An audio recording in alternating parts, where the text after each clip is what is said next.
Բարակակրի հետ շփում ունեցող անձանց տեղորոշման համակարգը և ինչու է այն կորոնավիրուսի դեմ պայքարը առավել արդյունավետ դարձնում։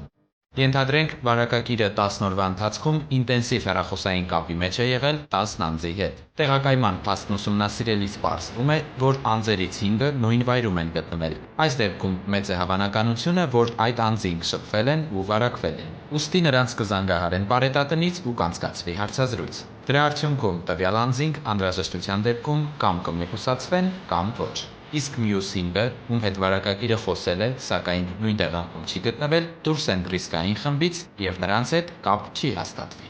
Ներառված սահմանափակումները կկիրառվեն բացառապես համաճարակի հետևանքով հայտարարված արտակարգ դրության ժամանակ։ Արտակարգ դրության ավարտից հետո որևէ սահմանափակում չի գործելու։ Քաղաքացիների մասին որևէ նոր տվյալ չի հավաքվելու և չի մշակվելու։ Օպերատորների մոտ արդեն իսկ առկա տվյալները համատեղվելու են մեկ միասնական բազայում համաճարակի դեմ պայքարելու համար։ Մեկտեղված բոլոր տվյալները ոչնչացվելու են արտակարգ դրության ավարտից հետո։ Այս ամենը որևէ կերպ չի ենթադրում հեռախոսային խոսակցության գաղտնալսում, խոսակցության բացահայտում։ Կարևոր է բացառապես զանգի կատարման փաստն ու տեղանքը ֆիքսելը։ Եթե անձը ռիսկի գոտում չէ, չեն կարող մշակված տվյալների հիման վրա վերլուծություն իրականացնել, քանի որ գործում է նվազագույն քանակով տվյալներ մշակելու սկզբունքը։ Նշված որևէ կետի խախտումը հանգեցնում է քրեական պատասխանատվության։